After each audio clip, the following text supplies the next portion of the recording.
Well, that was certainly not an ideal game for us Canadian fans. After a super impressive win against the United States in the first game of the tournament, Canada comes in today against the Russians and they lay a goose egg and lose a final score of 6-0. Now, I know a lot of Canadian fans aren't happy with the way the Russians kind of handled themselves in this game, really still celebrating, went up 5-6-0, swimming on the ice, jumping into the glass and stuff like that. Me personally, I don't really mind. You gotta remember, these guys are still kids, and I've honestly seen Canada do it before where they're dominating a team, they're up like double digits and they're still celebrating after goals. So yeah, of course you would prefer if they wouldn't do that, but I kind of see where they're coming from. They're super excited. This is a once in a lifetime opportunity for a lot of players in the tournament, so when they score goals they're gonna want to celebrate. But I'm gonna give full credit to the Russians. They came into this game after a very disappointing loss to the Czech Republic, and I'm gonna be honest here, I don't have notes or anything, and I'm not really gonna review the game in depth too much. I'm kind of just gonna talk about the biggest storylines coming out of the game. I was at a ball hockey tournament all day. I was only able to catch about like 10 minutes of the first period, but the 10 minutes that I did watch, the Russians scored, I believe, 2 goals, and they really brought the play to Canada. They were being super physical, and from what I hear, they dominated this game from the puck drop all the way up until the final buzzer, and 100% they deserve this win. And as if losing 6-0 against the Russians wasn't bad enough, we lost Alexis Lafreniere, and it really looks like that is going to be a bad injury, and I will not be surprised whatsoever if he misses the remainder of the tournament just by the reaction he had. I sort of have a picture of it on the screen here, but I obviously couldn't put the clip in here because TSN is kind of being, psycho with these clips, taking down Twitter clips and everything. People don't even make money off Twitter clips, so I think that's a little bit overboard. Honestly, wouldn't even be surprised if they strike this video for having that photo in here, but I do encourage you guys, if you have not seen the injury, to look it up on Twitter or something like that. Even on YouTube, it's probably somewhere in the game highlights or something like that. And I wanted to put some Grigory Denisenko highlights, or one of the Russian player highlights, in the background of this video just because they won the game, and I did that when Canada beat USA. I put Lafreniere highlights in the background, but the KHL has also gone a little bit psycho and they're copywriting everything, so you guys are just gonna watch some Barrett Hayton highlights from the Ontario Hockey League. And now getting back to the Lafreniere injury, obviously wasn't a dirty play or anything, it was kind of just a freak accident, and like I mentioned, it really looked bad. He was really squirming on the ice holding his knee, and this is a really bad sign for Team Canada, especially coming off of a game like this. It's gonna be super demoralizing for a lot of the players on the team, and your players like Joe Veleno, Barrett Hayton are gonna have to step up in a big way offensively to carry the load if Lafreniere does miss a good amount of time.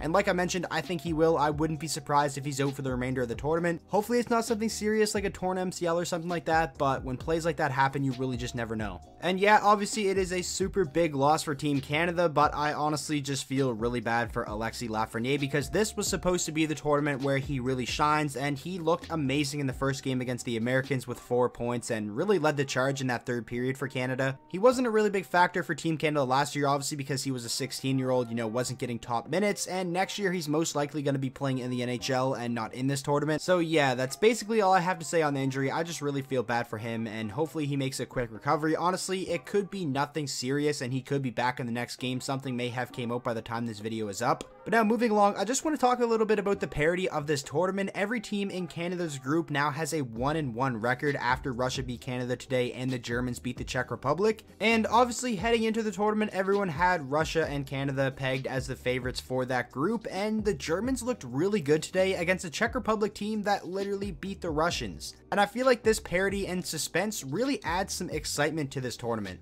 I did actually catch more of the Germany-Czech Republic game today than I did of the Canada game just because it fit the schedule a little bit more. And man, has Moritz Seider ever been a monster for Germany, basically over the first 2 games of this tournament so far, especially in today's game against the Czechs, and he has me super excited when he hopefully plays in the NHL for Detroit next year. So every team being 1-1 in this group really just sets up the remainder of the round robin of this tournament to be very exciting. Canada's next game is at 10 AM against the Germans on Monday. I'm gonna wake up and watch that game and definitely review it on the channel. You guys showed a ton of support on the first video when I honestly didn't think it would do too well and many people wouldn't really want to see it, so I'm gonna continue to do these as long as you guys watch them and enjoy them. But yeah, that's pretty much all I have to say on this. Not really too much because I didn't actually watch the game, but Canada definitely has some work to do, and hopefully a demoralizing loss like this can fire them up, and maybe if Alexis Lafreniere is out, they can use that as motivation to really go on a good run in this World Junior Championship. So I hope you guys all did enjoy today's video. Like I said, if you guys continue to show support, I'm going to continue to make these. And hopefully for us Canadians, Team Canada can pull it together and really come out with a big effort against the Germans on Monday. So with all that being said, I really hope all you guys did enjoy today's video. Make sure to let me know down in the comment section below how you feel about today's game from the Russian perspective or as a fellow Canadian like me.